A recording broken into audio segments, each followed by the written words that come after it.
Okay, Alex, I'm going to show you real quick, just for a minute or two, what I planned on doing was using these videos if I work with the students on anything to try to teach them how to use it, the spreadsheet in particular. But there's nothing on here that's going to surprise you. This is all pretty much just another spreadsheet. It simply takes the patient's ID number. The student will decide what they want to do. I'm going to change this to a PFM, and we're going to allow that to be a remake, and it changed the number over here. So you can see it automatically figures out this number for them. Now, let's go ahead and change this to 5 days, let's say, just so we can get the numbers. You can see how these numbers changed over here. It said, so if this is the day that you're turning this in, this is 10 or 5 working days, and then it must come up on a weekend, so there's a big stretch between these two, or a holiday of some kind. If they come over here and let's change the date here.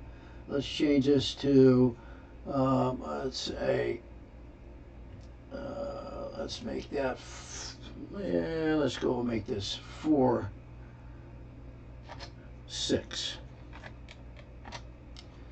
Okay, so again, it changed these numbers, all three. It gives the student and it gives them a little token of what they're supposed to think about when they put mouse over each one of these.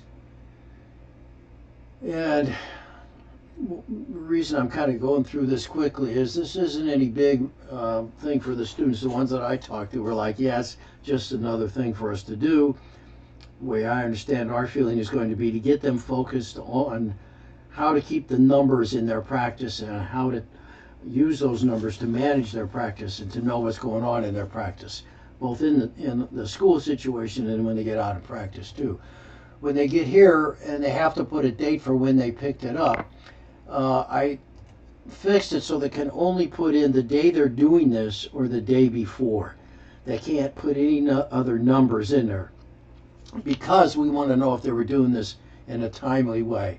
And we can tell if they were or they weren't. When they get to where the preceptor did or didn't help them, this is what they're going to have to do, yes or no, and that's it. All right, so this is the thing maybe that has something to do with what we're going to talk about tomorrow, and the students told me they liked this more than they did the spreadsheet, and that was that I gave them this opportunity to bring up for any, you know, so at the top here, partial in their fixed prosthodontics.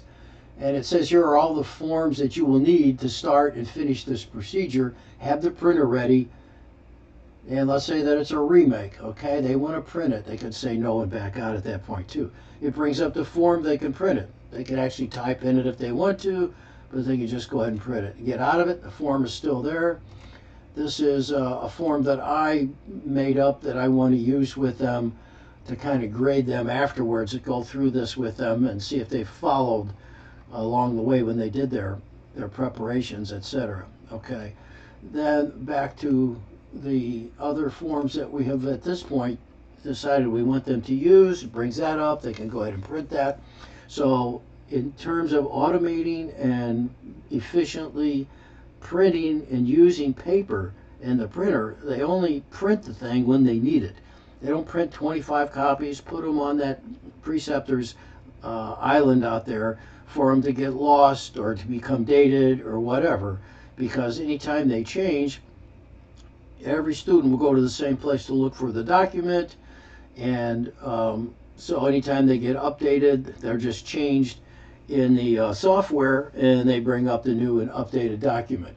This one I just put away for them to go in there, and they could make, you know, put in the different names and etc. that they want, the chart numbers, the student's name, and change the preceptor if they want to. And they go ahead and print that from there.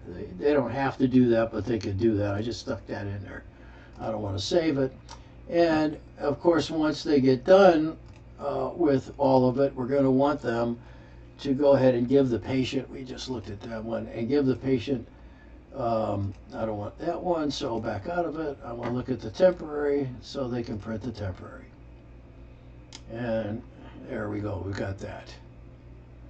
All right, now I also could put other forms in here, so I set up the PCC or the student so they can print an absence form. I don't have it on this one here, but it's already on one. I forgot where it's at, but it's on there. So I want to get back out of this. This will be on YouTube, and I can confine it to only being watched by the students if I want them to watch that and take a look at it, okay?